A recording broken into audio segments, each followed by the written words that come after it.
सर्वप्रथम जगभरातील शिवभक्तांना शिवराज्याभिषेक सोहळ्याच्या मी खूप खूप शुभेच्छा देतो। आजचा दिवस हा स्वराज्याला छत्रपती मिळाले तो दिवस आहे आणि ज्या दिवशी संपूर्ण जगाने हिंदवी स्वराज्य मान्य केलं तो आजचा दिवस आहे आणि मला अतिशय आनंद आहे की अशा या पवित्र दिवशी छत्रपती शिवरायांचा 20 फुटी ब्रॉन्झचा पुतळा त्याचं अनावरण नवी मुंबईच्या विमानतळावर झालेलं आहे।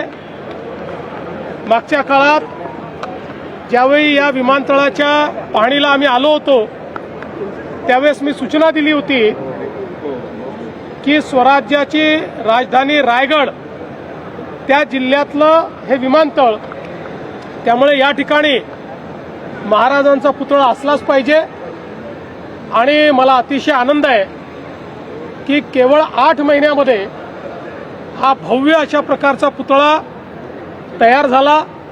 आज आम्ही त्याचं अनावरण केलं आहे आणि मला विश्वास आहे या आंतरराष्ट्रीय विमानतळावर येणारा आणि जाणारा प्रत्येक प्रवासी हा महाराजांच्या या प्रतिमेतून, महाराजांच्या पुतळ्यातून, महाराजांच्या स्मारकातून त्या ठिकाणी ऊर्जा प्राप्त करेल।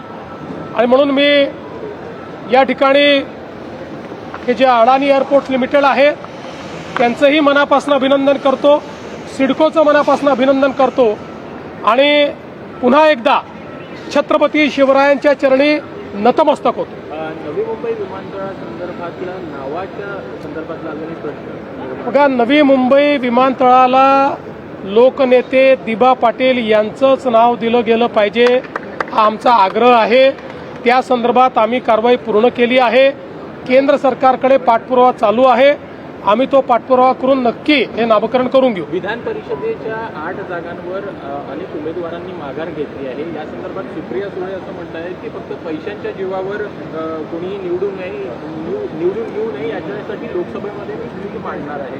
कशा प्रकारे? मी एवढंच म्हणेन की माणसं पैशापेक्षा प्रेमानं जिंकता येतात हे जर तुम्हाला समजलं तर तुम्हाला अशा प्रकारचं बिल मांडण्याची आवश्यकता पडणार नाही। तथापि या निवडणूक प्रक्रियेत परिवर्तन झालं पाहिजे या संदर्भात जर कोणी बिल मांडणार असेल तर मला काहीच हरकत नाही। माझंही मत आहे की निवडणूक प्रक्रियेमध्ये परिवर्तन झालं पाहिजे। बाळमाने यांच्या संदर्भात देखील प्रश्न आहे की बाळमाने हे भाजपमध्ये येणार आहेत का? त्या संदर्भात आमचे अध्यक्ष रवींद्र चव्हाण साहेब हे निर्णय करतील। ते म्हणतात की तुमच्याशी बोलणं झालेलं होतं, माने म्हणतात की बघा, मी तुम्हाला सांगतो भारतीय जनता पक्षामध्ये शेवटी अध्यक्षांचे निर्णय अंतिम असतात। बाळ माने आम्हाला परके नाहीत।